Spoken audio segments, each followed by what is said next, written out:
শুনুন তাহলে আমার জীবন সংগ্রাম। আমি হেঁটে হেঁটে চা বিস্কিট বিক্রি করতাম বিভিন্ন পার্কে বা রাস্তায়। একদিন এমনই এক পার্কে চা নিয়ে হাঁটছিলাম। তখন এলাকার এক বড় ভাই ডাক দিয়ে বলল, এই এক কাপ চা দে। আমি আমার জিনিসপত্র নিয়ে এসে তার পায়ের কাছে বসে বড় ভাইকে চা দিলাম।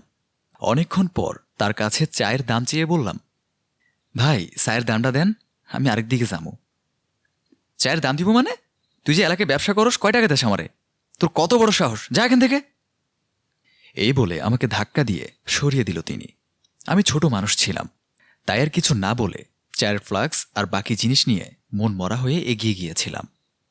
অন্য একদিন আরেকজন লোক আমার থেকে সিগারেট নিয়ে আর টাকা দিল না। টাকা চাওয়ায় সে আমাকে ধাক্কা দিয়ে সরিয়ে দিয়েছিল। এরকম প্রায় সময়ই মানুষ আমার থেকে এটা ওটা নিয়ে টাকা দিত না। আমি গরিব ছিলাম, তাই লাভের থেকে লোকসান বেশি হতে লাগলো আমার। তাই সে ব্যবসা ছেড়ে দিয়েছিলাম। তারপর থেকে আমি অন্য একটি কাজের জন্য ঘুরতে লাগলাম। একদিন এক সাহেবের কাছে কাজ চাইতে গেলাম। সাহেব, আমার একটা কাম দেন না সাহেব, কাম না পাইলে না খাইয়া মরে যাবো সাহেব। যা এখান থেকে, কাজ নেই কোনো আমার কাছে। তারপরও তার পা ধরে বসে পড়ে কাঁদছিলাম আর কাজ চাচ্ছিলাম। সাহেব কাম দেন না আমারে, যে কোনো একটা কাম দেন আমারে, আমি সব করবো সাহেব। পাসার ফকিরের বাচ্চা, সর এখান থেকে। লাথি মেরে ফেলে দিল আমাকে। আমি কাঁদতে কাঁদতে চলে গেলাম। এরকম যাকে দেখতাম তার কাছেই একটা কাজের জন্য অনুনয় বিনয় করতাম। একদিন এক ধনী দম্পতি দেখে তাদের দিকে এগিয়ে গেলাম। স্যার, ম্যাডাম, আমার একটা চাকরি দিবেন, খালি এক পেট খাওয়ান দিবেন, আর কিচ্ছু না।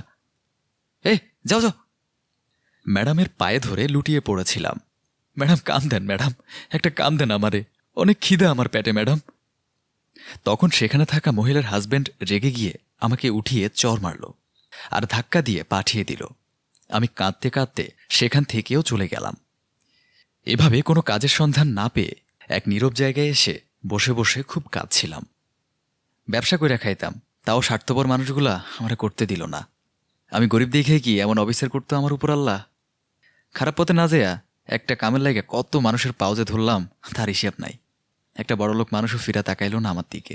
বিখ্যাত করতে যাই নাই, একটা কামই তো চাইছিলাম, কয়টা ভাত খামু, তাই দিল না কেউ কাম। ঠিক আছে, ভালো মানুষ আর ভালো কামের যেহেতু দাম নাই, তাইলে আমি এখন খারাপের পথেই যামু। নিজের আগে বাঁচাই আলোই। আল্লাহ, তুমি আমার মাফ করে দিও। আর তারপর থেকে এই পথে। ম্যাডাম, এক মুঠো খাবারের কষ্ট যে কতটা যন্ত্রণার, সেটা আমার মতো 5টা গরিব এতিমরা বোঝে। আপনারা বড় লোকরা তো কত খাবারই নষ্ট করেন, আপনারা বুঝবেন।